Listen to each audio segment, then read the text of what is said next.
Senhor meu Deus, neste momento nós entramos na Tua presença, Salvador, e pedimos perdão das nossas falhas. Tudo que nós falamos, pensamos, fizemos que tem entristecido o Teu Espírito Santo. Nos perdoa, meu Deus. Perdoa as nossas fraquezas, perdoa os nossos erros. Tem misericórdia de nós. Passa do Teu sangue sobre cada um. Nós dependemos do Senhor para respirar. Às vezes podemos nos encontrar em situações que podem tão graves, situações tão graves, que podemos sentir até dificuldade para respirar.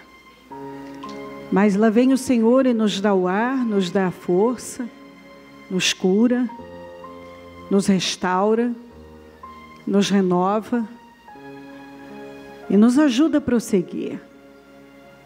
Nos perdoa, meu Deus. Passa do Teu sangue sobre mentes, olhos, ouvidos, boca, coração, corpo, alma, espírito. Passa do Teu sangue sobre a igreja. Passa do Teu sangue sobre todo o ministério. Passa do Teu sangue, Senhor, sobre cada templo, os nossos líderes, o nosso povo, em todo lugar. E que todos possam transmitir a palavra com unção, com poder, com direção. Que todos, Senhor, sejam cheios do Teu Espírito Santo nesta manhã. Que todos sejam renovados e abençoados. Que essa manhã seja transformadora para todos. Que nenhum saia da mesma maneira. Eu quero repreender todas as obras do mal. Inveja, olho gordo, maldades, pragas, rituais malignos. Todas as atuações diabólicas contra nós. Ciladas que foram armadas, estão sendo armadas. Arquitetações diabólicas. Eu destruo agora em nome de Jesus. Em nome de Jesus Cristo. Todo mal que foi armado no mundo espiritual contra nós, que está sendo gerado, todas as armadilhas, as ciladas contra nós, eu destruo agora em nome de Jesus. Tudo que se levantou contra o Teu povo, contra o nosso povo, contra nossas vidas, eu repreendo agora em nome de Jesus. O Teu sangue tem poder sobre nós. O Teu sangue nos garante a vitória. Eu desfaço as obras do mal, as pragas, o ódio, as maldades, as ciladas, sejam todas destruídas. O Teu sangue tem poder sobre nós, o Teu sangue nos garante a vitória, o Teu sangue nos purifica de todo mal. Cubra todos nós com Teu sangue, envia anjos poderosos, acampa ao nosso redor. Assuma o controle da reunião. Transforma todos nós nesta manhã por intermédio da palavra. Que o temor do Senhor repouse sobre cada um. Se a palavra não for capaz de mudar uma pessoa, se a sua palavra não mudar, eu não tenho a menor pretensão de conseguir alguma coisa. Eu não sou capaz nem de mudar a mim mesma sem a sua ajuda. Então, eu não vim aqui com a ideia de que posso manipular ou mudar vidas, convencê-las com palavras eloquentes ou convincentes. Não. Não tenho essa ideia, esse pensamento, essa pretensão. Isso nem passa pela minha cabeça, porque conhecedora da palavra, já não o faria por mim mesma, quanto mais conhecendo a palavra. E sabendo que se o Senhor não mudar, ninguém pode mudar. Se o Senhor não for o construtor, em vão trabalham os que edificam. Se o Senhor não guardar, em vão vigia a sentinela. Se o Senhor não transformar, em vão serão todas as pregações e mensagens. Então, eu oro para que o Senhor Espírito Santo possa trabalhar em cada coração para que corações sejam abertos, rasgados, mentes renovadas, que cada um consiga absorver, não se perder, que não aconteça que mentes se dispersem. Oh, meu Deus, o Senhor está voltando e eu vejo o amor se esfriando, tanta gente distante do Senhor. Eu vejo o fim, um fim iminente e ao mesmo tempo tanta distração, tanto relaxo, tanta negligência, imprudências com a vida espiritual. Mas aqui estamos nós, nesta manhã, para mais uma vez cultuarmos o Senhor, adorarmos, pregar a sua palavra, esperar ter um bom resultado dela. Que possamos colher muitos frutos da reunião de hoje. Eu a consagro ao Senhor, eu entrego ao Senhor e tomo posse, já que no final dela nenhum sairá da mesma maneira. Eu repreendo todas as obras do mal e amarro as forças do mal, consagro o trabalho ao Senhor, entrego, dependendo totalmente da sua unção e poder, que venha ao nosso encontro e se manifeste aqui. Obrigada pela vida, pela salvação, pelo nosso nome escrito no livro da vida. Obrigada por essa oportunidade, obrigada por tudo. Nós chamamos muito, Deus. Amém? Amém, amém. Estão ligadas as nossas vitórias? Você pega o Espírito. Que Espírito é esse? Diga, eu bebo do Espírito. Da palavra profética para 2016. Grandes coisas fez o Senhor por nós. Por isso estamos alegres. Amém? Graças a Deus. Na quarta eu falei que sucesso, vitória, não é uma decisão de Deus, é um desejo de Deus para nós. Mas Deus não pode fazer escolhas por mim. Ele determinou o melhor, o propósito que Ele tem para com cada um de nós é o melhor.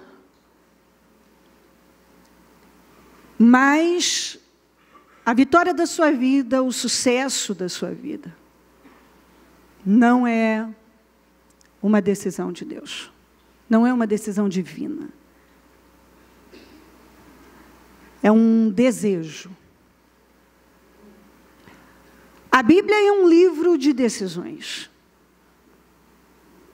De Gênesis a Apocalipse, já em Gênesis, no início você vê bem Deus deu ao homem o livre arbítrio para que faça escolhas e escolhas corretas.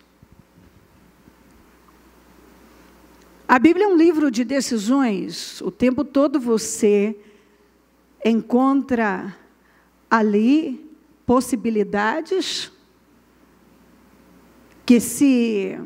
promessas que, se você levar com a devida seriedade, os benefícios, a recompensa é grande. Mas, se não, as consequências são terríveis. A verdade é que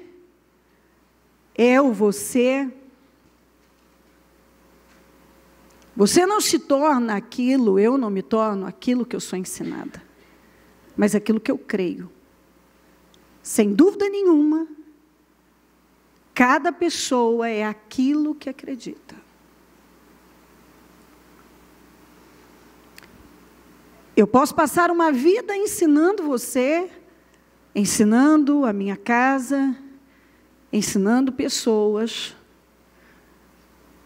mas você não se torna aquilo que é ensinado, mas aquilo que crê. Um grande número de pessoas ainda são guiadas por pessoas. Elas não são guiadas pelo propósito. Também, lamentavelmente, a maioria dos cristãos amam mais os milagres do que a Deus. Amam mais o que Ele pode fazer do que Ele mesmo. Essa é uma realidade. As pessoas amam mais os milagres do que a Deus. É duro isso, mas é verdade.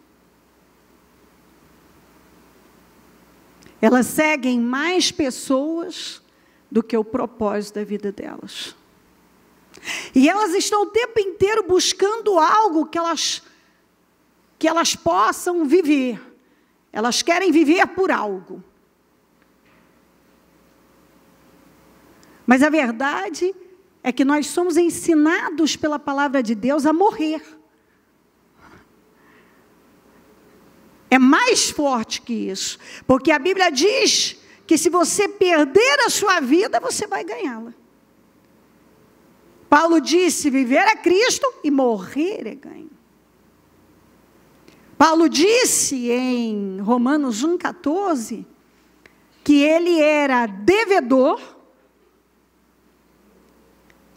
que ele estava disposto e que ele não se envergonhava do Evangelho. Então, que ele era um devedor, ele devia, isso é próprio de quem respira o propósito da vida e é capaz de morrer por ele. Mais do que viver, ele estava disposto a morrer. Na verdade, Paulo já era um homem morto. Porque ele disse, não vivo mais eu, mas Cristo vive em mim. O Paulo morreu, o Saulo morreu, esse Paulo aqui, quem vive nele é Cristo, ele não vive mais, ele morreu.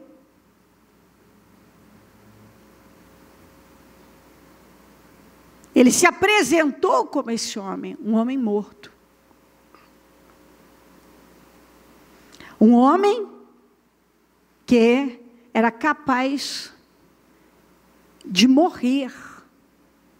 Não apenas viver, morrer. Pelo seu propósito. Então Deus tem nos chamado para algo de verdade. Não é para uma brincadeira. Não é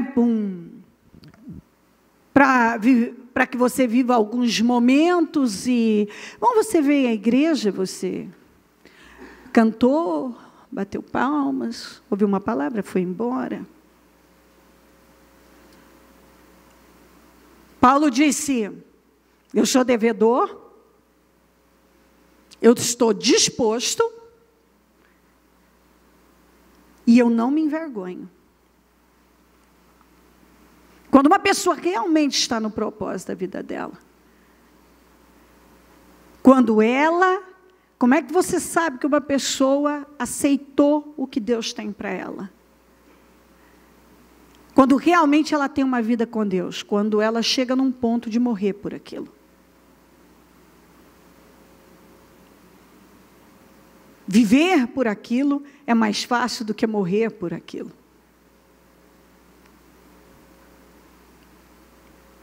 O Abraão não apenas viveu, ele estava disposto a morrer quando ele entregou o filho. O José também. Ele preferiu ir para a prisão do que pecar contra Deus. O Davi continuou sendo perseguido, tendo a oportunidade 2 vezes de matar o seu perseguidor. Não fez por amor a Deus. Por saber que não fazia parte do propósito de Deus. Então, mais do que viver, eu preciso morrer. Enquanto uma pessoa não se torna como Paulo, não vivo mais eu, mas Cristo vive em mim. Eu sou um homem morto. As minhas vontades não pesam mais. Eu sou um devedor. Eu devo. Quer dizer, eu não estou aqui esperando apenas a recompensa. Eu me vejo como um devedor. Eu estou disposto a ir. E eu não me envergonho do que eu estou dizendo, do que eu estou fazendo, do que Deus me chamou para fazer. Eu não me envergonho. Tem uma passagem aqui muito interessante, de João 6, 26, logo após o Senhor operar aquela multiplicação dos pães e peixes, muitos discípulos, além dos 12, muitas pessoas quiseram acompanhá-lo e se tornaram discípulos. Mas olha aqui o que Jesus falou para eles. No 6:26, é a continuação da multiplicação dos pães. A verdade é que vocês estão me procurando, não porque viram. A verdade é que vocês estão me procurando, não porque viram os sinais milagrosos, mas porque comeram os pães e ficaram satisfeitos. Não trabalhem pela comida que se estraga, mas pela comida que permanece para a vida eterna, a qual o Filho do Homem dará a vocês. Escuta, vocês estão aqui, é por uma coisa muito rasa. Vocês precisam ir mais fundo. Vocês não podem simplesmente me seguir e querer estar aqui pela comida que perece, que se estraga. Vocês precisam desejar algo maior do que essa coisa que ele mesmo disse que estraga. Você está perseguindo coisas que estragam. A qual o Filho do Homem dará a você, mas pela comida que permanece para a vida eterna, a qual o Filho do Homem dará a vocês. Deus, o Pai, nele colocou o seu selo de aprovação. Então perguntaram-lhe, o que precisamos fazer para realizar as obras que Deus requer? Jesus respondeu, a obra de Deus é essa, crer naquele que ele enviou. O que nós temos que fazer então? Então qual é o caminho? Crer. Crer naquele que enviou. Você tem que crer. Você tem que crer no que eu estou falando, você tem que crer em mim, crer no que eu estou falando. Você precisa crer. Eu quero que você guarde isso aqui. Você precisa crer. Porque eu disse que você não se torna aquilo que você é ensinado, mas aquilo que você crê. Você é o que você acredita.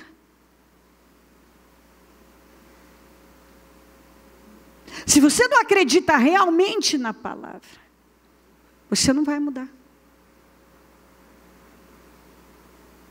Você vai ouvir centenas e centenas de mensagens, você vai ter Bíblias, você vai falar com pessoas, você vai ouvir testemunhas, você vai fazer movimentos vários, mas você vai continuar sendo o mesmo, pensando do mesmo jeito, procedendo da mesma maneira, porque você não acredita realmente nisso, você precisa crer. O que nós temos que fazer então? Vocês precisam crer. Ah, mas eu creio. Não. A maioria não crê. Porque se cresce, não repetiria os erros. Se cresce, não cairiam nos mesmos buracos da vida. Não cairiam nas mesmas ciladas.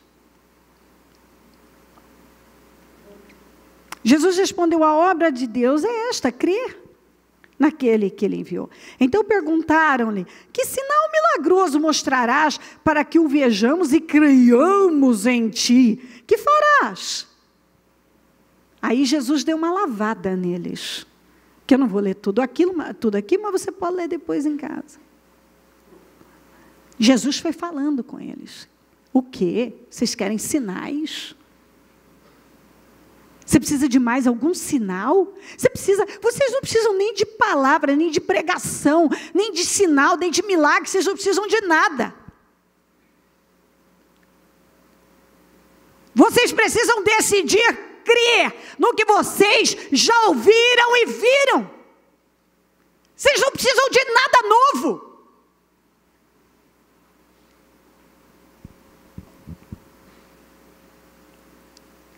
Porque esse é o grande problema das pessoas. Elas sempre estão indo atrás de alguma coisa nova que vai mudar a vida delas sem que elas tenham que mudar. E você não muda se você não crê. Quando Jesus terminou de falar tudo para eles, sabe o que eles disseram? Isso aqui, 66, ainda no João 6. Daquela hora em diante, muitos dos seus discípulos voltaram atrás e deixaram de segui-lo. Essa foi a resposta para tudo que Jesus tinha falado. Um versículo acima eles falam: é muito duro que você está, a sua mensagem. Ela é dura. Mas sabe o que eu aprendo com Jesus, com a liderança de Jesus? O verdadeiro líder, ele não manipula, ele não busca seguidores, ele não implora para as pessoas fazerem alguma coisa no reino de Deus. O verdadeiro líder, ele ensina, porque o verdadeiro líder, aquele que está no propósito, o verdadeiro cristão, aquele que está no propósito, ele está morto, e você não pode ameaçar com morte alguém que já está morto. Você não pode ameaçar alguém que nada nessa vida importa mais do que ela seguir na direção em que ela sabe que deve estar. Por que quando Pedro bateram, prenderam, mandaram ele calar, ele falou: mais importa obedecer a Deus do que a homens? Paulo, bateram, prenderam, apedrejaram, ele levantava e continuava. Porque nenhuma ameaça, ainda que de morte, pode afetar uma pessoa altamente convicta. Convicção é o que falta na maioria. Viver de forma convicta. A maioria não vive. Não tem convicção. Quando sofre um baque, esmorece, pensa e até fala em desistir. Por qualquer coisa. Quando a pessoa não vive de forma convicta, não há convicção nela. Ela está, mas não está. Ela diz que é cristã, mas quando ela tem que mostrar que ela é uma cristã, é um cristão, e que vive como um cristão, ele mostra que ele não vive como um cristão. Porque ele não fica com aquilo que ele sabe que é o caminho. A verdade é que ele ama mais os milagres do que a Deus. Ele não ama Deus. A maioria dos cristãos não ama Deus. São cristãos, mas não amam a Deus. Tanto não amam que você vê um desânimo, um esfriamento. Hoje estão, outro dia não estão, hoje querem, outro dia não querem, não se esforçam bastante. Falam de Deus com tanta empolgação quando tudo parece ir bem. Quando tem um problema, não conseguem nem erguer a cabeça e pensam em tudo, menos em prosseguir. Então, Jesus tinha ali um aumento considerável de novos discípulos.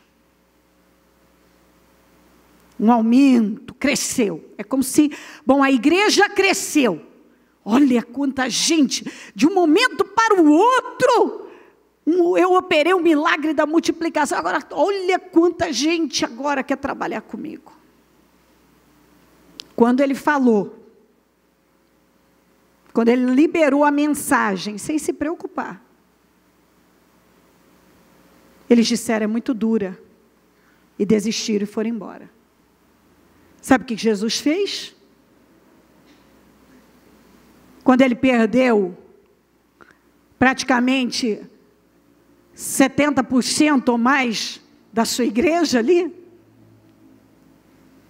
ele olhou para os que sobraram, os 12, e disse, Jesus perguntou aos 12, vocês também não querem ir?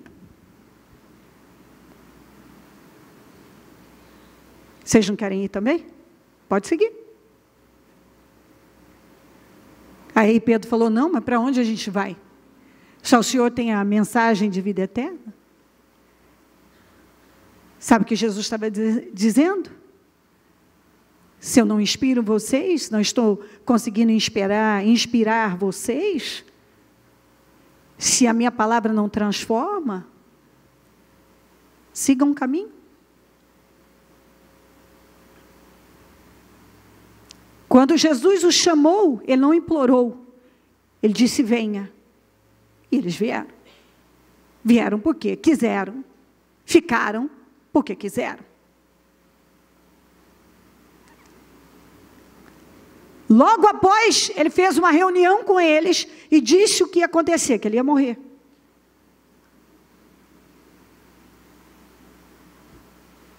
A mensagem dele, a primeira pregação dele foi, arrependam, porque o reino de Deus está próximo.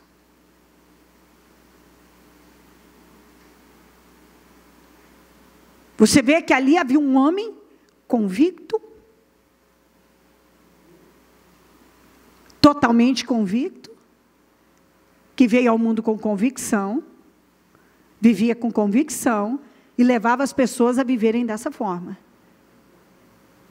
E quando alguém não queria viver dessa maneira, do mesmo jeito que entrava, saía.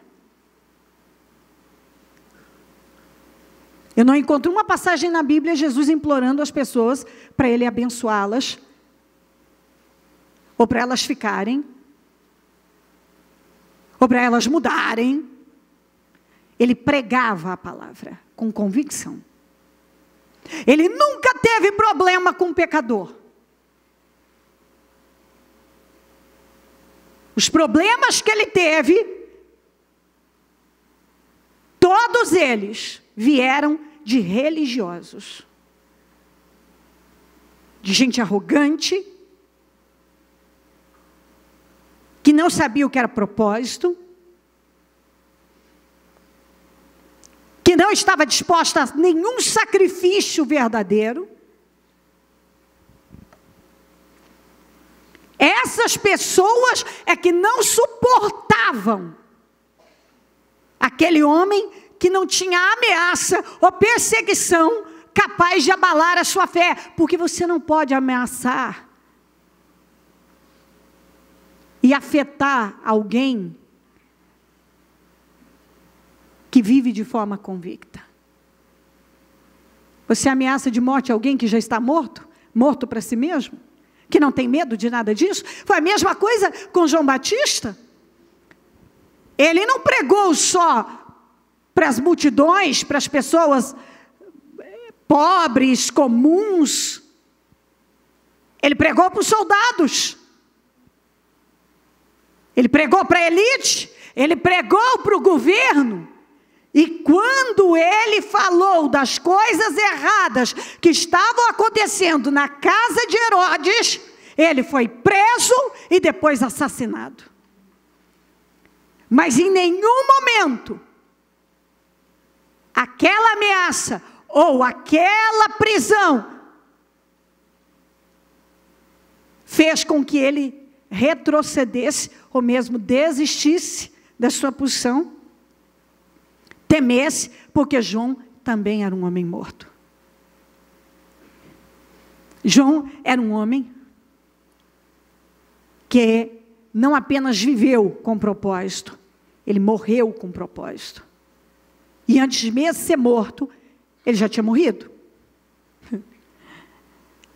Porque ele vivia de tal forma convicto que nada tinha o poder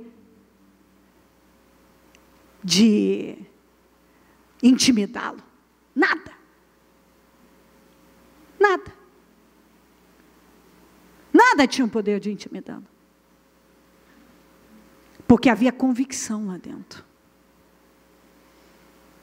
Sabe quando você morre para tudo isso e você vive por algo maior? Então, o que vão dizer? Vai falar isso ou falar aquilo? Você já morreu, não importa. Nenhuma ameaça. Porque você vive por algo maior e você já em vida morreu por isso. E está disposto a fazê-lo literalmente. Esse é o Evangelho. Esse é o Evangelho de Jesus Cristo. Ah, é dura demais? E vocês 12? Querem ir também? Quer ir? Aproveita. Vai agora. A mensagem que transforma é a que você deve amar.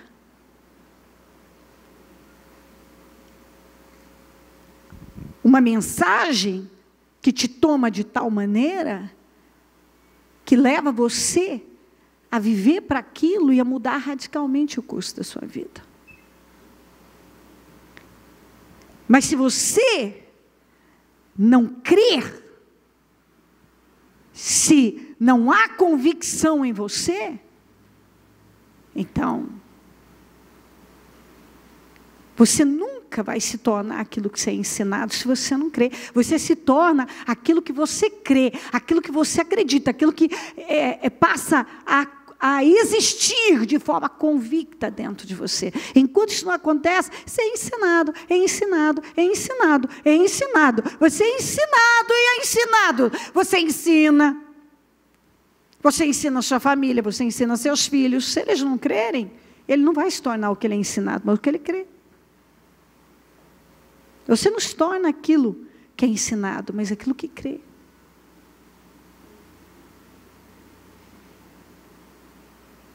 A pregação, a palavra, as mensagens, o Espírito Santo fala, repete. Você está sendo ensinado. Não é falta de ensinamentos. É falta de crer nisso, de convicção, de viver de forma convicta. Vamos para Jonas 1. A palavra do Senhor veio a Jonas, filho de Amitai, com esta ordem: vá depressa à grande cidade de Nínive e pregue contra ela, porque a sua maldade subiu até a minha presença. Eu quero que você guarde esse versículo, esse 1 e o 2. A maldade de Nínive chegou no limite insuportável, que não dava mais. Ela foi além. Passou, não havia mais. Deus foi longânimo, longânimo, até que chegou um ponto que não dava mais. Chegou no limite. O que Deus fez? Deus falou: vá depressa, é urgente a causa.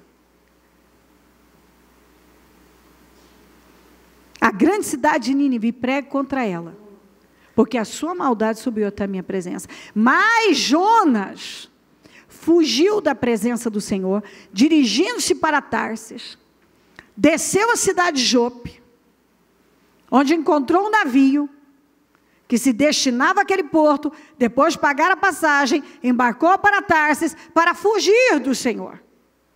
O Senhor fez soprar um forte vento sobre o mar, caiu uma tempestade tão violenta, que o barco ameaçava arrebentar-se. Todos os marinheiros ficaram com medo, cada um clamava o seu próprio Deus, e atiraram as cargas ao mar, para tornar o navio mais leve. Enquanto isso, Jonas tinha descido ao porão e se deitara, dormia profundamente. O capitão dirigiu-se a ele e disse: como você pode ficar aí dormindo? Levante-se, clame ao seu Deus, talvez ele tenha piedade de nós e não morramos. Então os marinheiros combinaram entre si, vamos lançar sorte para descobrir quem é o responsável por essa desgraça que se abateu sobre nós. E lançaram sorte, e a sorte caiu sobre Jonas. E por isso lhe perguntaram: diga-nos, quem é o responsável por essa calamidade? Qual é a sua profissão? De onde você vem? Qual é a sua terra? O que é isso? A que povo você pertence para trazer uma desgraça tão grande sobre nós? Ele respondeu, olha a resposta dele: eu sou crente, sou batizado, nasci no berço evangélico.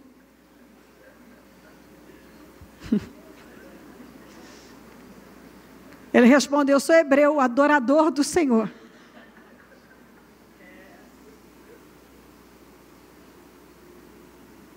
O Deus dos céus que fez o mar e a terra. Eu sou crente, batizado no Espírito Santo. Sou cristão há 20 anos, 30 anos já.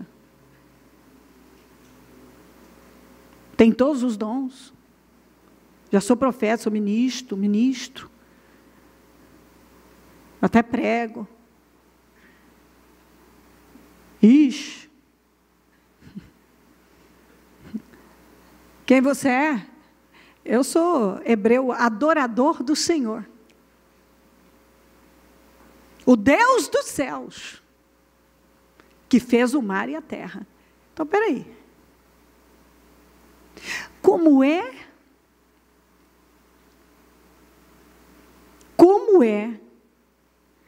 que uma pessoa que já chegou nesse nível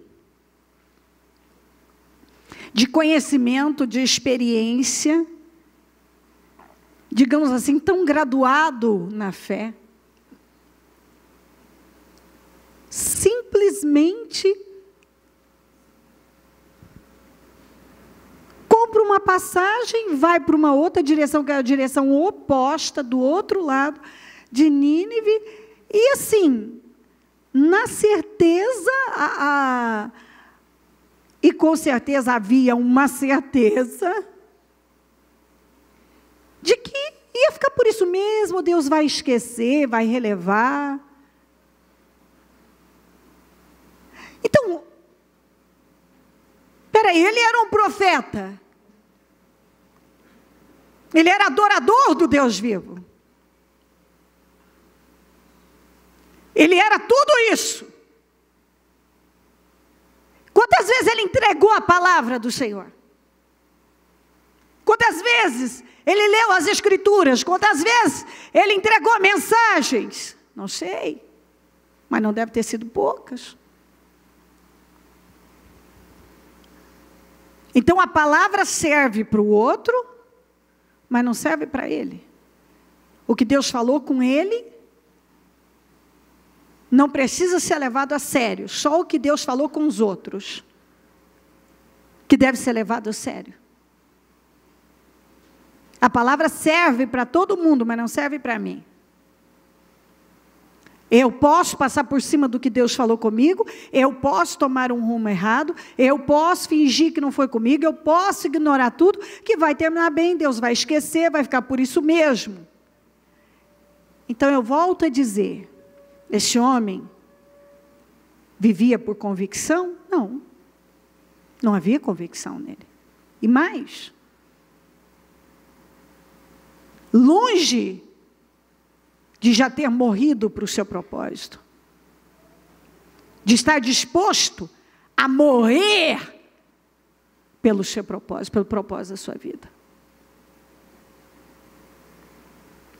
Porque quando algo veio que ele não queria fazer, que ele não queria se submeter, ele fez do jeito dele, na convicção de que ele ia para Tarsis, ia ficar um tempo lá, depois voltava, tudo bem. Ele ia chegar em Tarsis e ele ia ficar em Tarsis e depois ele voltava. Então, veja que aqui você encontra um exemplo de engano clássico. Porque ele foi para o porão, tinha uma tempestade, uma coisa horrorosa, uma desgraceira, deixando todo mundo em pânico, estavam já tendo prejuízo absurdo, porque estavam jogando as cargas, só faltava eles se jogarem. Encontraram Jonas dormindo. Você vê que ele estava inerte, em coma, havia um coma espiritual. Ele estava dormindo espiritualmente. Tudo estava mostrando que tinha dado errado, mas ele não via. Sabe quando uma pessoa faz escolhas erradas e tem ondas que estão cobrindo o barco, problemas mil, e todo mundo ao redor está vendo que não está certo, só a pessoa que não vê, porque ela está dormindo espiritualmente, ela está em coma, ela não vê, ela se engana.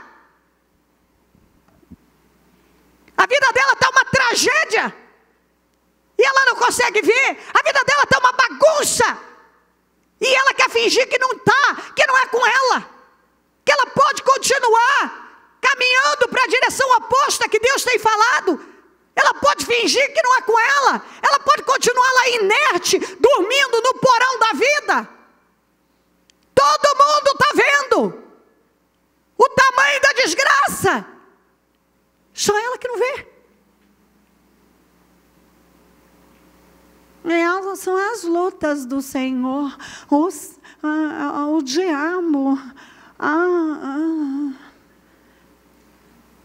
Ela dá nome diferente ao que chama desobediência, tem outro nome. Desobediência muda de nome, porque além de tudo ela é tão arrogante, tão rasa, depende tanto da imagem, que ela tenta passar para todo mundo que a vida dela não é essa vida devastada que é. Porque na verdade ela não quer encarar que Deus mandou ela fazer algo, Deus está cobrando algo dela, Deus deu a ela uma direção, mas ela está cada vez mais caminhando para a direção oposta. A Bíblia dá detalhes. Ele foi no porto, ele comprou a passagem, havia uma consciência. Ele fez tudo premeditado. Tem detalhes aqui que a pessoa sabe, está errado, não é assim que ela deve fazer, não é dessa maneira, mas ela continua vivendo como se não fosse com ela. Deus falou, mas não falou. Deus falou, mas não é comigo. No meu caso vai ser diferente. Ele fala comigo, mas eu vou para Tarsis e vai dar tudo certo. Eu vou continuar caminhando para a direção oposta que Deus me mandou. E no final, tudo bem. Eu vou terminar bem, Deus vai me entender, eu vou terminar feliz, nós vamos, sabe, igual nos filmes maravilhosos, Velozes e Furiosos, e, sabe, em carrões, e numa praia deserta, com aquela mansão, sabe, tudo lindo, e muita diversão, e tudo perfeito. Sabe, uma vida incrível, divertida, emocionante. A única emoção que o Jonas teve, e ele teve muitas emoções realmente, porque a desobediência traz, foi ser jogado no mar, ver a morte e parar no ventre de um grande peixe, que foi a salvação dele. Ele precisou daquilo.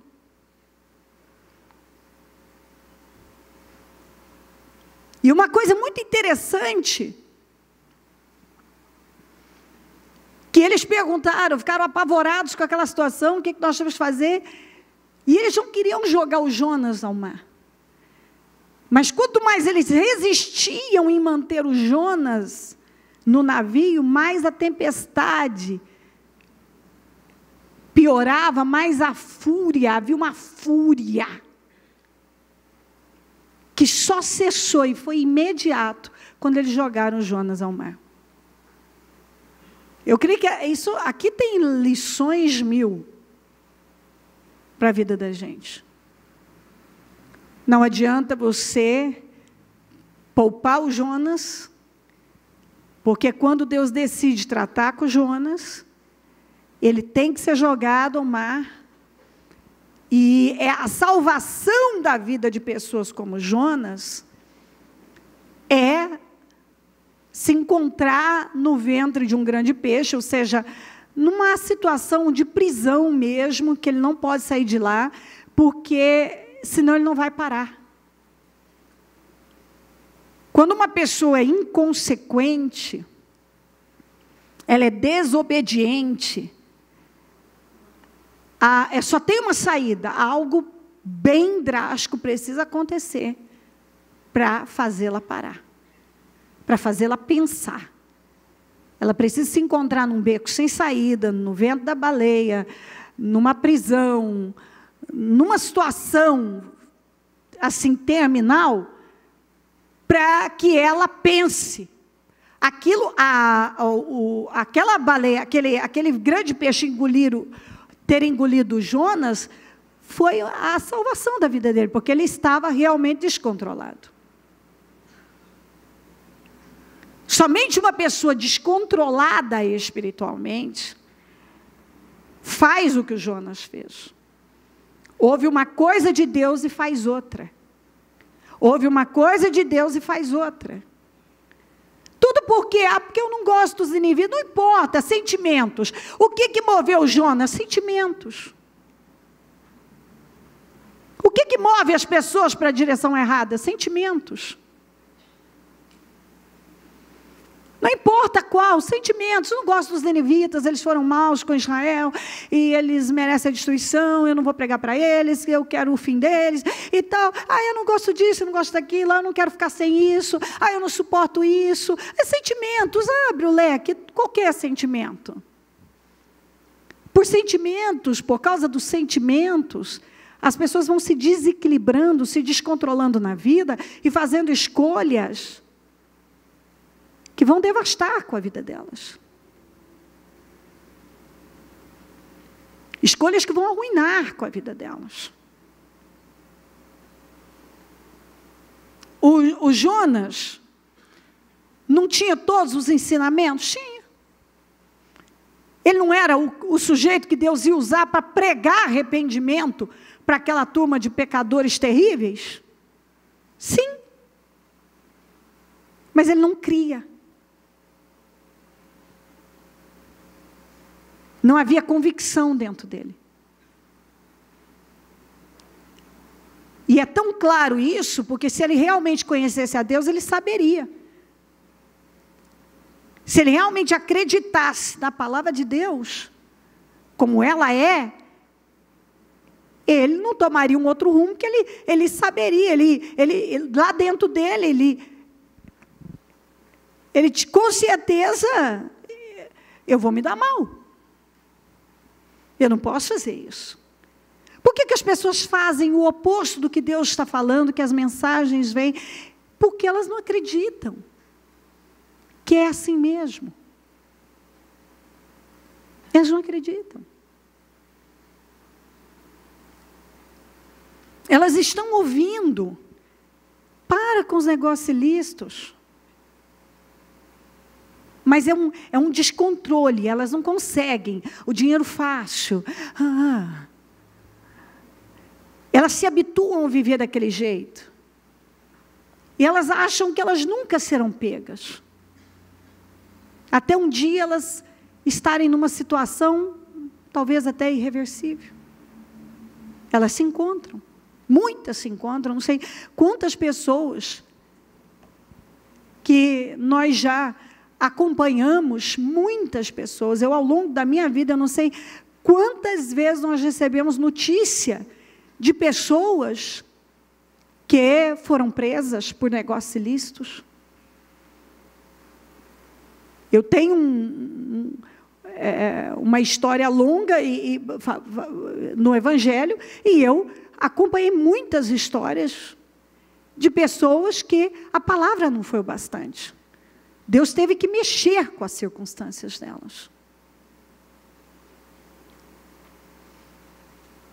E todas arrumam a mesma desculpa, foi injustiça, não era bem assim. Aí quando elas decidem ser honestas e confessar, elas confessam. Não, eu estava assim, na bandidagem mesmo, nas coisas ilícitas mesmo, mas a palavra não estava bem. Então, é que a gente acha que você vai ganhando segurança, e o sentimento de impunidade, segurança, e vai dar mais certo, vai dar certo de novo, e vai dar certo de novo, até um dia que ela se encontra sem saída, e aí coloca a família inteira, igual o Jonas colocou, a família inteira, a embarcação, melhor dizendo, inteira em aflição, sofreram prejuízo financeiro, prejuízo emocional, enfim.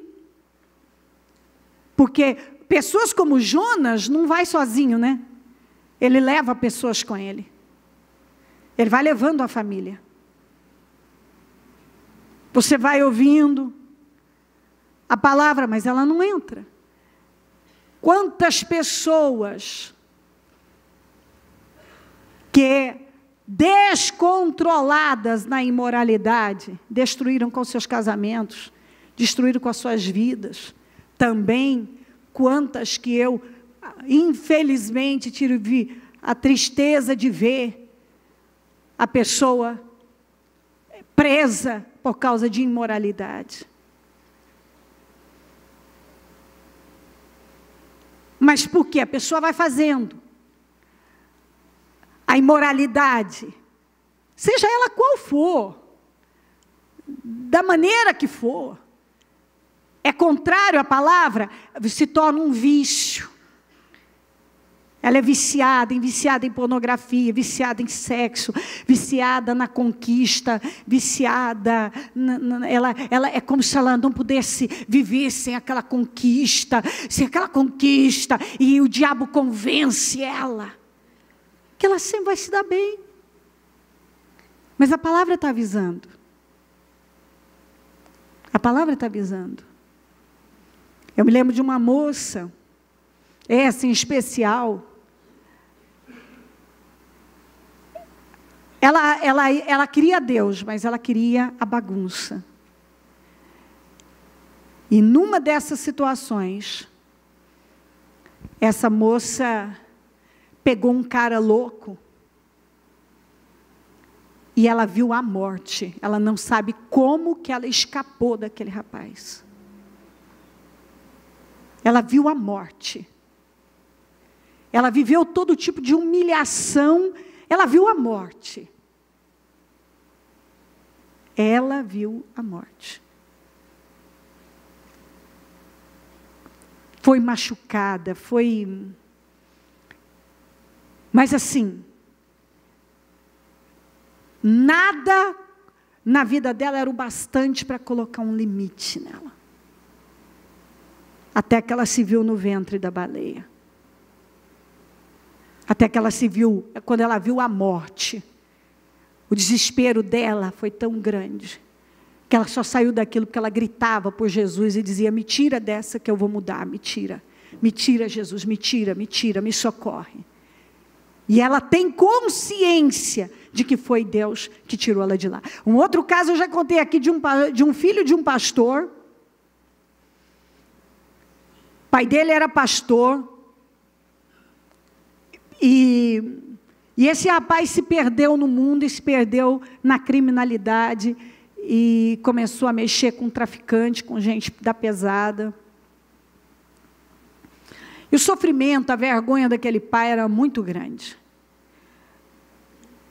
Eu lembro que você via que ele lutava para continuar como um servo do Senhor, mas aquilo era uma marca na vida dele. Até porque as pessoas, elas às vezes não separam uma coisa da outra e elas pesam a vida. E todo mundo está sujeito a constrangimentos.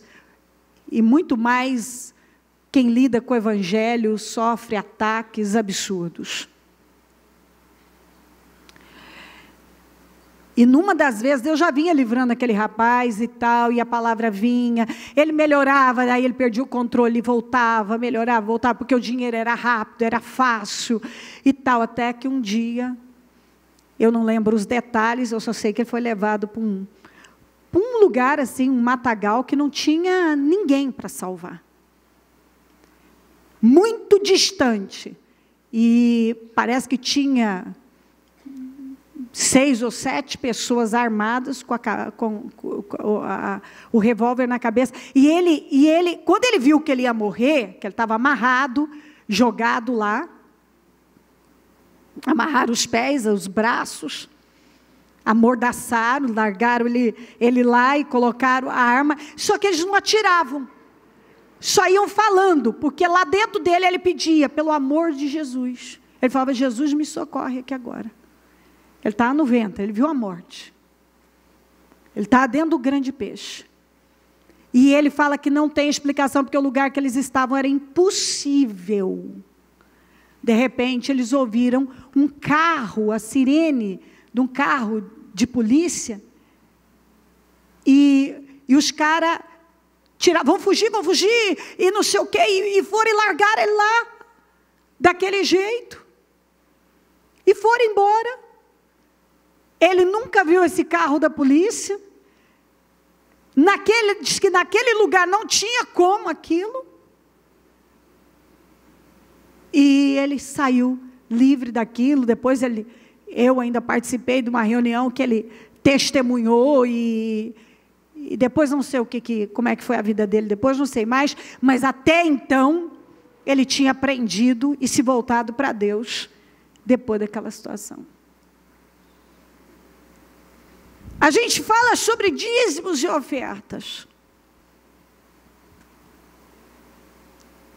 Por que as pessoas não dizimam? Porque elas não creem. Elas acreditam que sem obedecer a Deus, elas vão estar bem. Até o dia em que elas se encontram no ventre do grande peixe, com dívidas, com humilhações, com derrotas várias.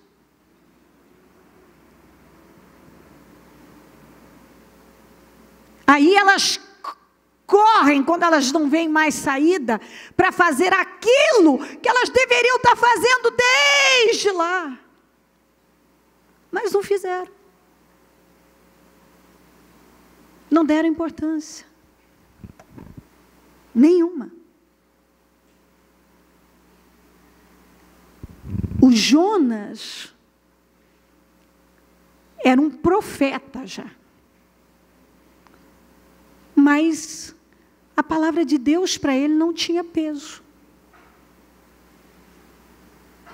Tem gente que é obreiro, tem gente que é membro de muitos anos, tem gente que nasceu no berço evangélico, tem gente que é cristão, já se batizou, já tudo. Mas ele não leva a palavra de Deus a sério. Deus fala uma coisa com ele, mas ele vai e faz diferente. Porque ele não acredita realmente que aquilo é a verdade.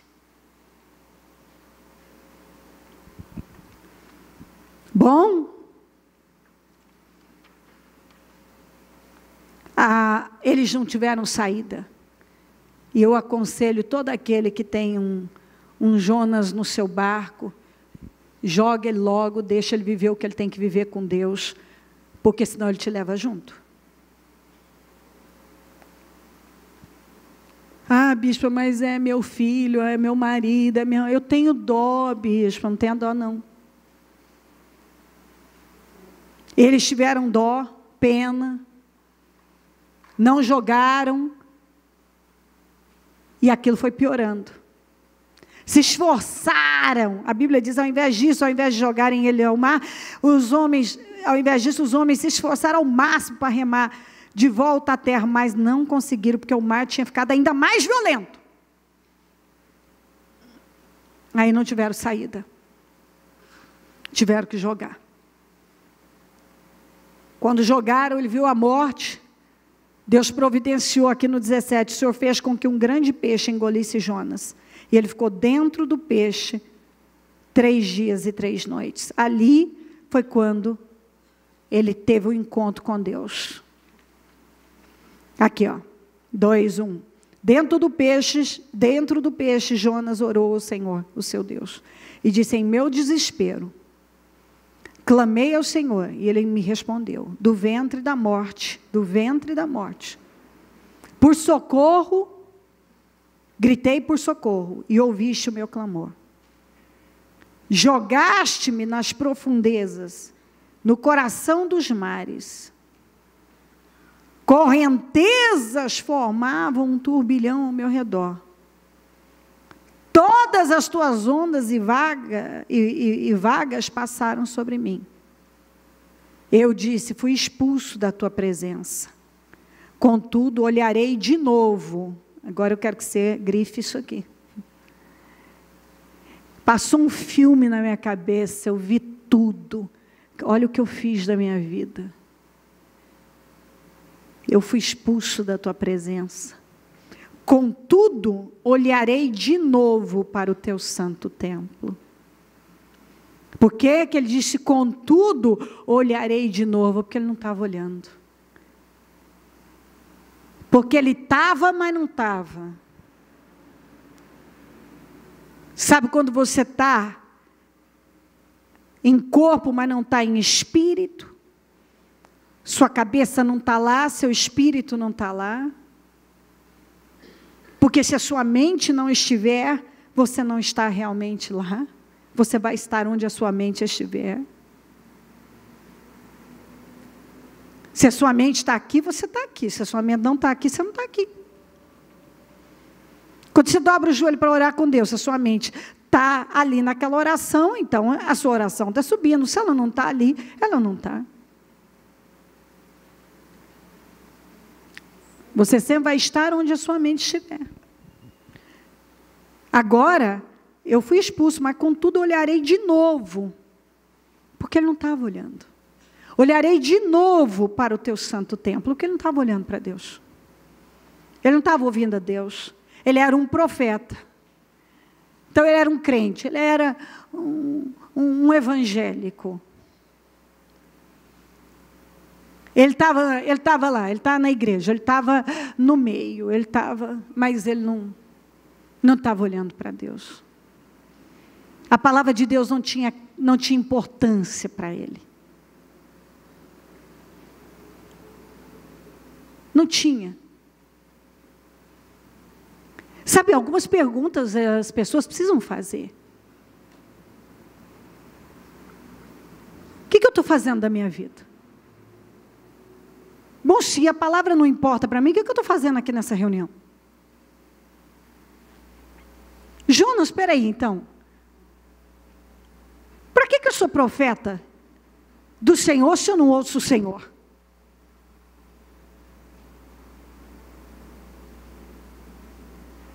O que significa ser profeta, ser obreiro, ser membro de uma igreja, ser cristão evangélico e não ouvir a Deus? O que eu estou fazendo da minha vida?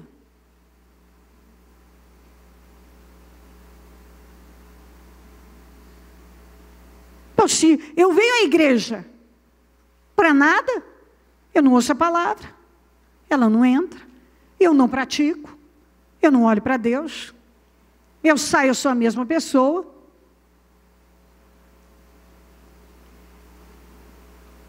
Então, para que serve o que eu estou fazendo?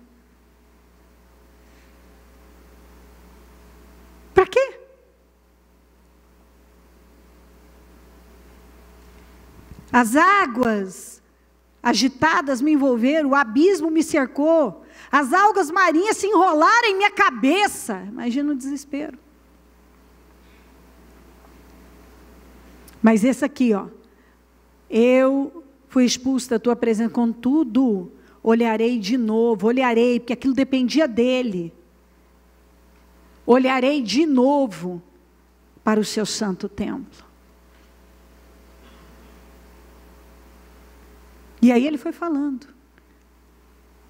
Afundei até chegar aos fundamentos dos montes, a terra embaixo, cujas trancas me aprisionaram para sempre. Ele se viu aprisionado para sempre. Eu estou numa prisão para todo o resto da minha vida. Ei, por favor, leve a sério o que você ouve.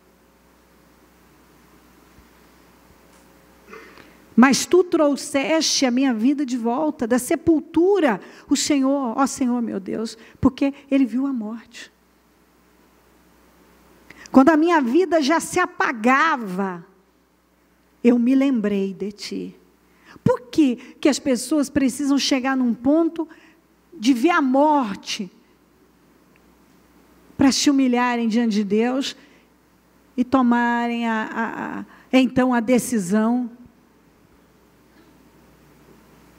Eu vou dar importância, eu vou dar crédito ao que Deus está falando comigo. Que Deus falou algo com ele. Tanto fez como tanto faz. Ele ouviu a palavra e fez completamente diferente, como se fosse terminar tudo bem. Agora Deus colocou ele numa situação para salvá-lo, porque por mais que o ventre da baleia foi algo muito doloroso, foi a salvação. Ele estava, sabe, uma pessoa quando ela está desequilibrada, está descontrolada, ela precisa de algo para barrá-la, para fazê-la parar. Para que ela pense, lá dentro ele pensou, ele viu, ele enxergou, aquele engano que estava na sua mente foi tirado. Porque agora a realidade dele, as circunstâncias eram terríveis. Mudaram completamente.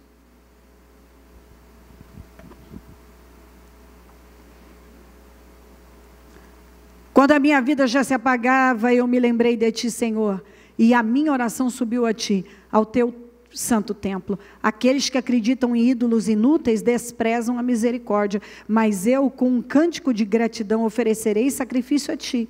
O que eu prometi, cumprirei totalmente. A salvação vem do Senhor. O Senhor deu ordens ao peixe e ele vomitou Jonas em terra firme. Muito interessante o que ele diz: aqueles que acreditam em ídolos inúteis desprezam a misericórdia.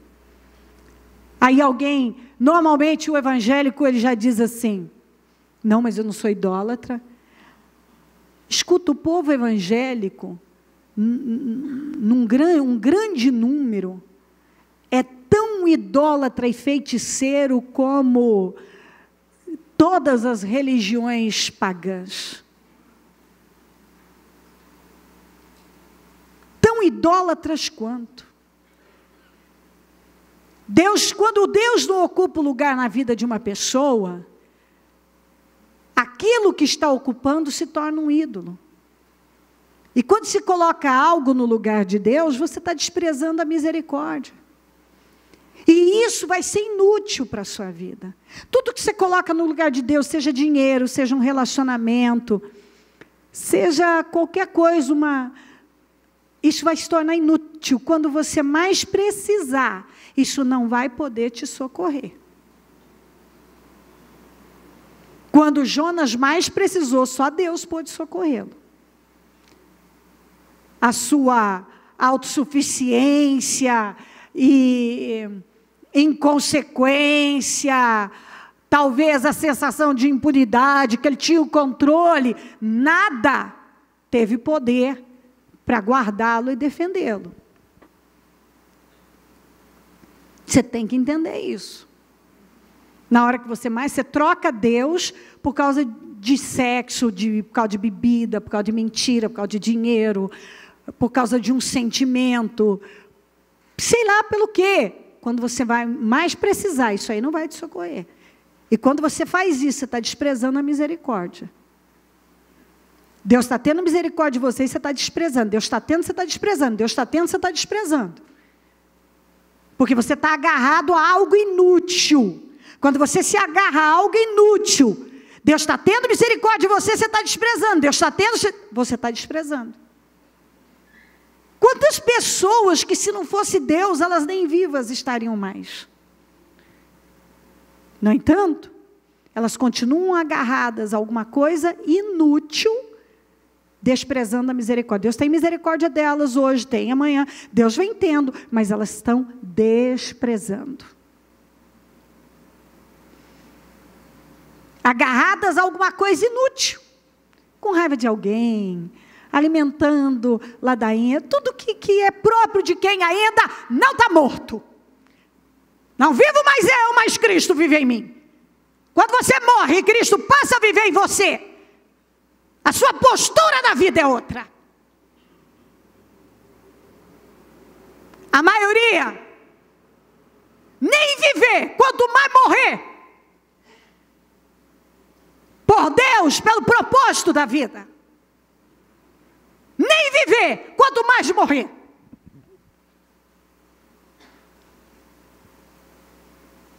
Vivem agarradas a coisas inúteis.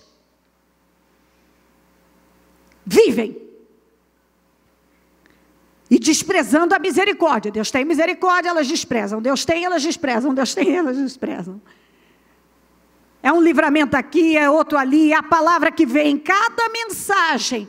É a misericórdia de Deus para com a sua vida. Ai, as pessoas que hoje estão encrencadíssimas. Ai, se elas tivessem dado atenção a cada palavra, a cada mensagem, a cada reunião em que Deus falou com elas.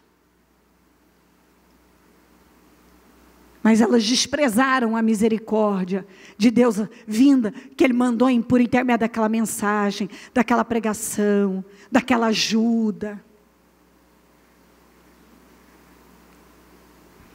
Quando ele foi vomitado na praia, aqui ó, Deus não muda de ideia. Jonas 3:1. A palavra do Senhor veio a Jonas pela segunda vez com essa ordem. Vá à grande cidade de Nínive. Pregue contra ela a mensagem que eu lhe darei. Não importa quanto tempo leve. Aquilo que você não fez há 20 anos atrás, você vai ter que fazer agora. Porque a hora que você perguntar para Deus, o que eu tenho que fazer, Deus, aquilo que eu falei para você lá, vá à grande cidade de Nínive. Aquilo que eu falei lá para você, perdoa. Aquilo que eu falei lá atrás, seja fiel, muda o seu caráter. Se afasta disso, se afasta daquilo. Aquilo que eu já falei com você, esse relacionamento não é para você, essa sua conduta está errada, isso está errado, não faça dessa maneira. Não vai mudar. Você acha que com o tempo Deus vai mudar. Ele vai esquecer. Jonas achou isso. Que ele ia para Tarsis, ia dar um tempo lá, ia curtir lá, depois ele ia voltar, Deus esquecia, ia passar por cima, tudo bem, mas não é assim. Você precisa levar a sério a Deus. Se tem alguém que você tem que levar a sério, é Deus.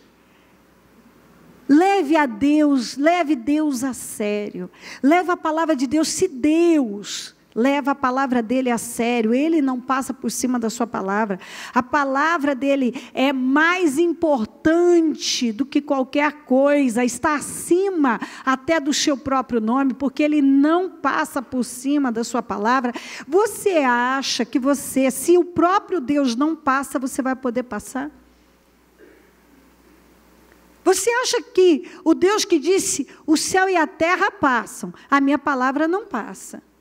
Você acha que, você acredita realmente, como Jonas, você tem a cabeça dominada pelo engano, como foi a do Jonas, de que Deus vai falar e Ele vai voltar na sua palavra?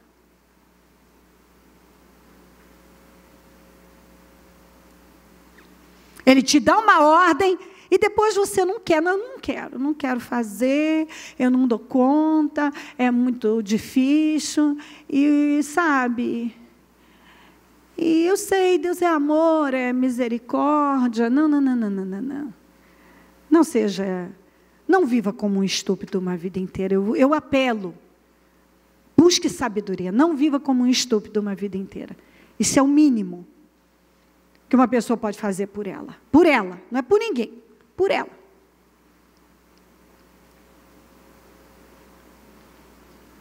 Se Deus mandou você fazer algo, se a palavra tem vindo e tem falado com você, Deus pode até silenciar, porque hora Ele fala de um jeito, hora de outro, ainda que você não perceba. Ele pode silenciar e as consequências virem. Mas você, para ter a sua vida abençoada, uma hora, se você quiser uma vida abençoada, você vai ter que fazer aquilo que você vem protelando, procrastinando, e perdendo vida, perdendo tempo. Porque algumas pessoas já perderam tempo demais, vida demais, elas estão envelhecendo, a vida está passando, tempo é uma coisa que você nunca mais vai recuperar. As semeaduras que você vem plantando erradas, é mais um tempo de colheita ruim, quando você poderia estar prestando atenção em cada semente que você usa, porque decisões, atitudes, palavras são sementes, são como sementes, elas vão germinar. Se você não presta atenção no que está saindo da sua boca, no que você está fazendo, você está sendo louco, estúpido, insano, porque você vai colher o que você plantar. Se você perdeu a reunião de quarta-feira, por favor, ouça aquela reunião. Porque eu falo mais uma vez sobre isso. Eu temo a Deus. Eu não acho que uma simples palavra, uma atitude, vai passar em branco. Eu não brinco com aquilo que eu sei. E se você sentasse com a minha família, você ia falar, minha mãe, meus filhos iam falar, minhas noras, minha mãe fala da palavra de Deus o tempo todo, quanto ela precisa ser levada com seriedade. O quanto ela se estende para os seus descendentes. Deus sempre usou de duas formas para chamar a atenção do povo na Bíblia basicamente. Com o homem através de filho. E com a nação através do financeiro. Pode ver. Ele tratava com as nações através da seca. Você vê com pessoas, Deus lidando com elas através de filho. Então assim, se você não ouve a Deus, de um jeito, uma hora você vai ter que se submeter, se você não quiser terminar a sua vida, ter uma vida devastada, destruída, infeliz, sem progresso. Porque isso não é brincadeira. Você não pode estar aqui como Jonas, ouvindo a palavra, mas toca a sua vida para o rumo que você quer, vai para o outro lado do mundo. Deus está dizendo, é para cá, você está indo para cá. E vai achar que no final você vai ter o resultado daqueles que estão obedecendo a Deus.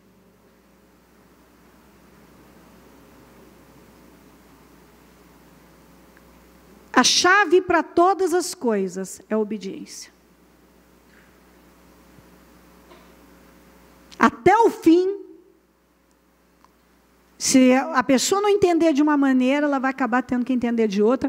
E no fim, se ela não der a Deus, ela vai terminar os dias dela sem nunca ter vivido tudo que ela podia ter vivido. Eu não sei nem quantas pessoas, inclusive na minha família, que eu vi terminar a vida, tendo tudo, terminaram fracassados de várias maneiras. De várias maneiras. Eu creio que meu pai é um grande exemplo de quem estragou com a vida. Apesar de alguns anos ele estar tentando plantar uma semente diferente, mas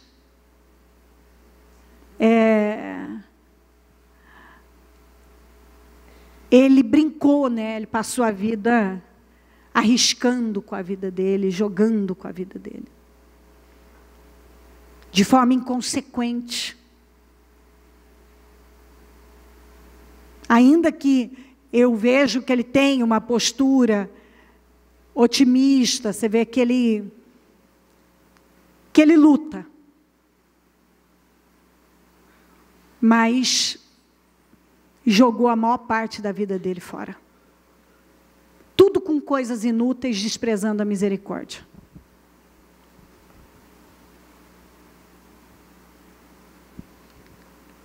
Eu já vi muita coisa na vida. E assim, você tem que até... Eu muitas vezes presto muita atenção no que está acontecendo comigo, porque por ver muita coisa e ter vivido, e muitas vezes viver,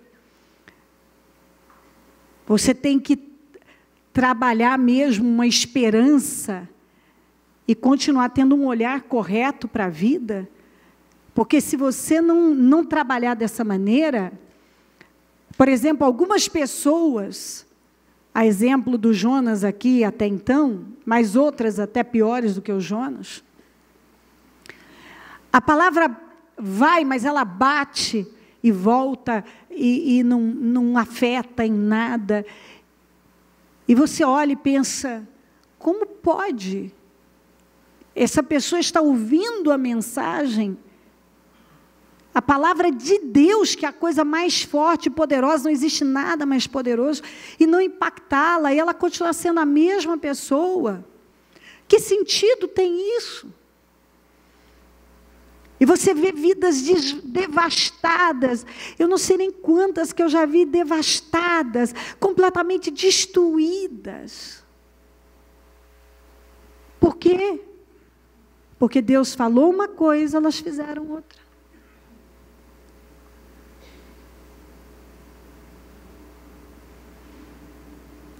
Jonas obedeceu, a palavra do Senhor foi para Nínive.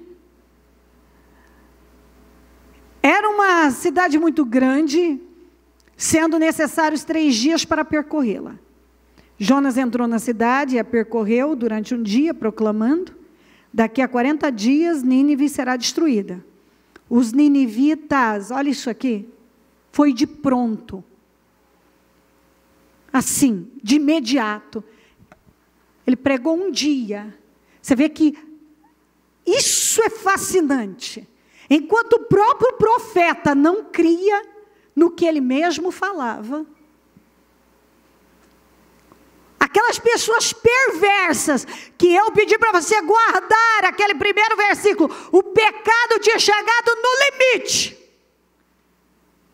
Um povo imoral, um povo violento, um povo que massacrou com Israel diversas vezes, até esse era o motivo da revolta do Jonas.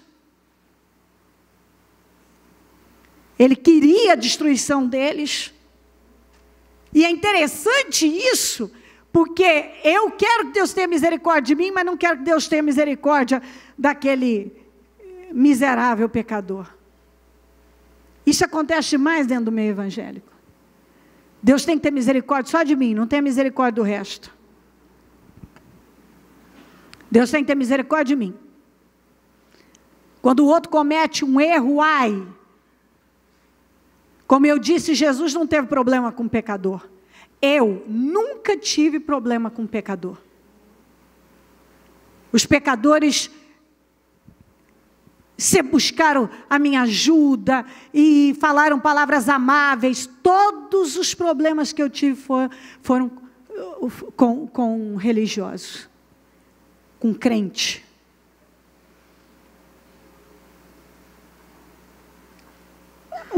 As acusações, calúnias, ataques, injustiças vieram de lá. De gente religiosa, de gente crente. De gente que diz que serve a Jesus.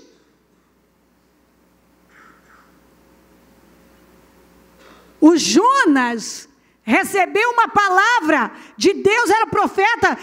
Teoricamente, se esse homem não conhecia a Deus, então quem conhecia? Ele recebeu uma palavra e desobedeceu a Deus. Quando ele pregou um trabalho que levava 3 dias, ele fez em 1. Todos os ninivitas creram. Está vendo o que eu estou dizendo? Você não se torna aquilo que você é ensinado, você se torna aquilo que você crê. Enquanto você não crê, você vai viver a sua vida igual Jonas, sabendo de tudo e não fazendo. E vivendo aflições. E quando Deus te tira da aflição, você volta para o mesmo lugar. Os ninivitas creram em Deus. Fim. Olha o que o rei fez. Proclamaram jejum. E todos eles, do maior ao menor, vestiram-se de pano de saco. Sabe o que significa pano de saco? Humilhação. Eles se humilharam diante de Deus. Aquele povo mau, perverso, assassino do povo de Deus, agora creu em Deus, se humilhou. Com uma pregação, com um dia de pregação, uma mensagem, fez com que eles crescem. E alguns já tiveram centenas, ouvindo a mesma coisa, mas tem a consciência cauterizada, não se submetem a Deus.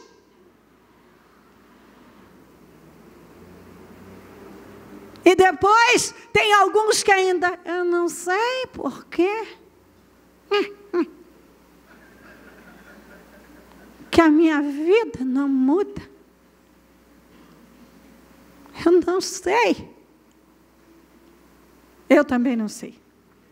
Quando as notícias chegaram ao rei de Nínive, ele se levantou, diga, se levantou do trono.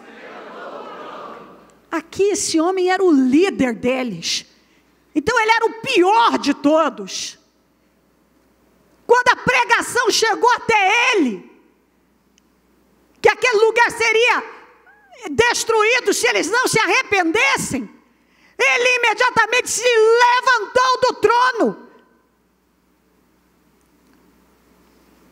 tirou o manto real, vestiu-se de pano de saco e sentou-se sobre a cinza. Acabou, ele saiu da posição da realeza, do chefão, do rei. Ele tirou a roupa de majestade, a roupa do rei, a coroa, levantou do seu trono, vestiu o pano de saco, se humilhou e dobrou os joelhos na cinza. Ele se humilhou com a boca no pó, com uma palavra. Um dia, uma mensagem fez com que eles crescem, fez com que aquele homem perverso, ele levou Deus a sério, coisa que o profeta não levou.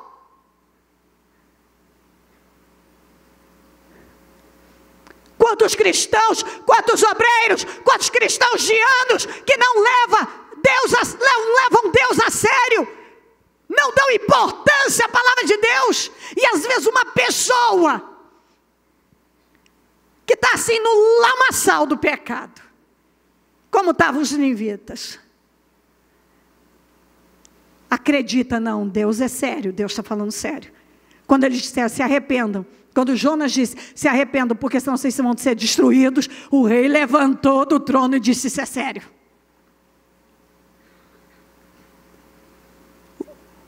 Ele odiava, os ninivitas odiavam Israel, mas levou o Deus de Israel a sério. Levou o Deus de Israel a sério. Enquanto você não levar Deus a sério, você vai ter milhões de ensinamentos, uma vida inteira de ensinamentos.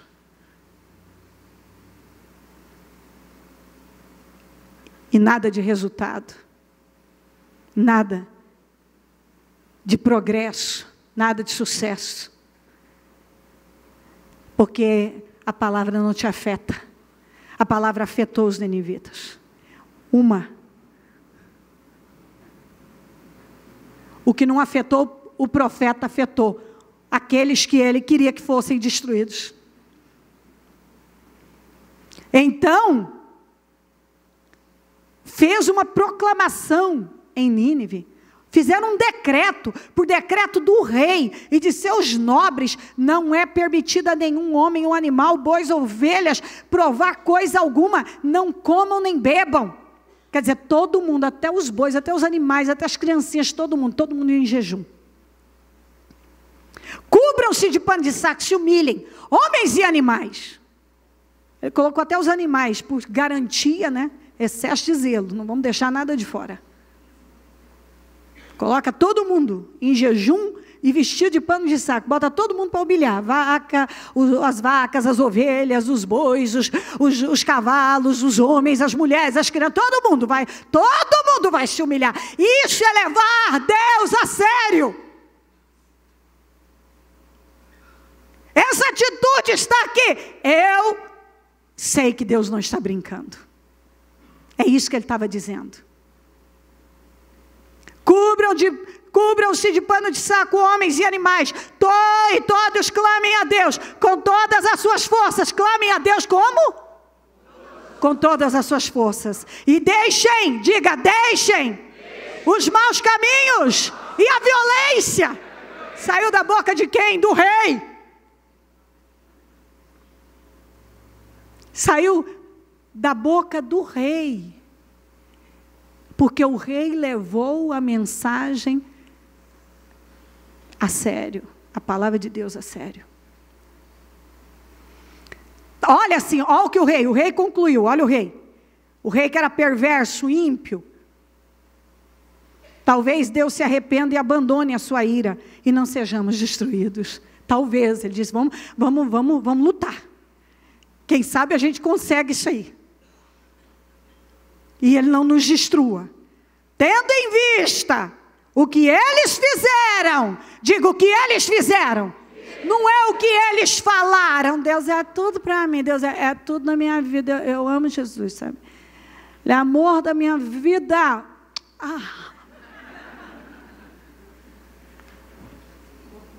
Entendeu?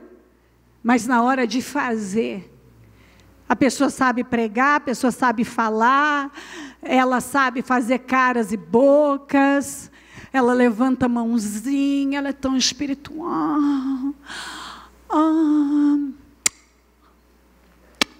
Porque o muito espiritual tem que fazer esse barulhinho com a boca, né? Assim. Não sei se você já viu, tem que levantar a mãozinha, chacoalhar, balançar e ficar... Então, ele é mais, dá uma sensação, né? Todo mundo vai olhar para mim, eu sou mais espiritual que os outros. Então, eu não sei se isso é um beijo, o que é, eu não sei direito. E faz caras, sabe, assim, você pensa, é dor, é cólica, você não sabe. Eu não sei. Eu não vou fazer isso, que eu vou perder meu botox, Deus me livre, já não está pegando. Porque chega uma hora que botox não pega mais, isso é um inferno, porque aí as rugas vão aparecendo. Deus, obrigada pelo botox, Senhor. Mas ele tem que funcionar. Então, você não sabe se é cólica intestinal, se é cólica estomacal, você não sabe. De jeito nenhum. mas ele é espiritual. Mas na hora dele fazer, é aquele mesmo espiritual, que quando ouve uma palavra, ele vai lá e faz diferente. Quando ele tem que censurar alguém e pesar a vida de alguém, ele pesa também.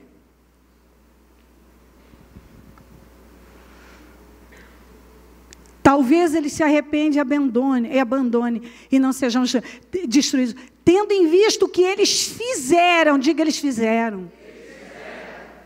E olha aqui, ó, continue comigo. E como abandonaram os seus maus caminhos, Deus se arrependeu e não os destruiu, como tinha ameaçado.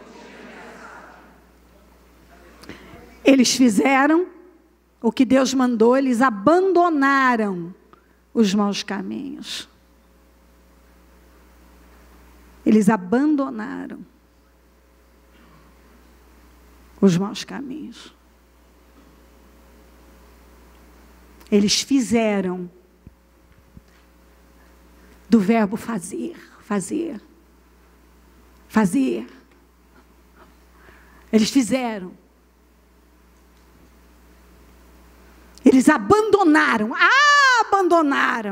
de abandonaram todos os maus caminhos. Enquanto o profeta fingiu que não era com ele, conhecendo Deus uma vida inteira, nasceu numa nação religiosa, certamente num berço religioso, passou por todos os rituais religiosos. Esse povo, que era um povo imoral, idólatra, feiticeiro, mau, violento, tudo, você estuda sobre os ninivitas, eles eram maus. Uma das características dos ninivitas era a maldade deles, a forma cruel que eles lidavam com os inimigos. Mas quando eles ouviram, arrependam-se, porque senão vocês vão ser destruídos. Eles disseram, vamos levantar, porque o negócio é sério. Coloquem-se em pé, por gentileza.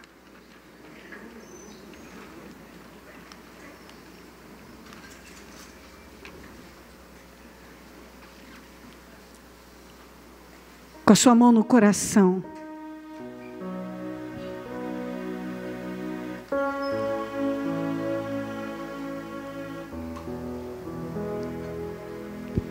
Você pode falar com Deus agora. Muito simples, não precisa ser nada complicado. Uma oração assim simples. Eu vou fazer, meu Deus. Eu vou fazer e eu vou abandonar.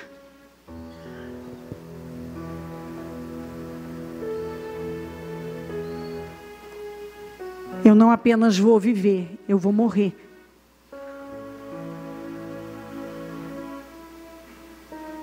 Eu não apenas vou viver,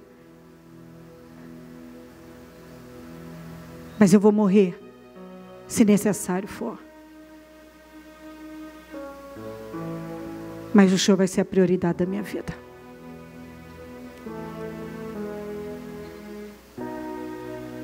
O Senhor vai ser a prioridade da minha vida. O que o Senhor fala vai ser lei. O que eu sei que é certo, eu vou obedecer.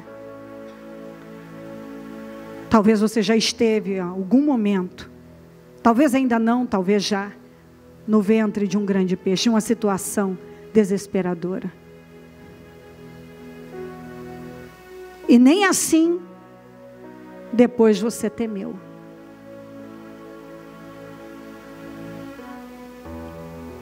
Talvez você está prestes a ir para lá. Mas o exemplo a ser seguido aqui é dos ninivitas. Você não se torna aquilo que você é ensinado. Você se torna aquilo que você crê. O que nós temos que fazer, Jesus? Crer.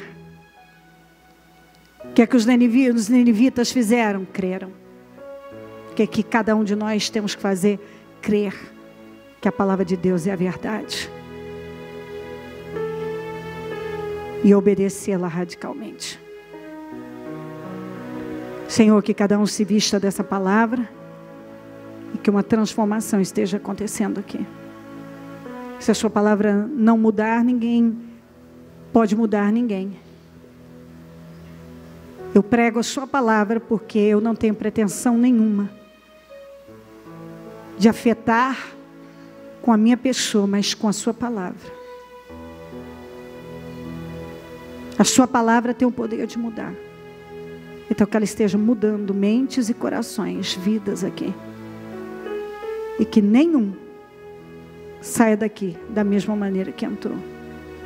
Mas que tenham sido impactados. E que o temor do Senhor repouse sobre cada um e transforme cada um. Se vista dessa palavra agora. E diga: eu vou fazer. E eu vou abandonar os maus caminhos. Em nome de Jesus. Eu abençoo a sua vida com um novo tempo. E que você seja completamente transformado pelo entendimento e a revelação dessa mensagem. Em nome de Jesus. Amém. Amém, amém.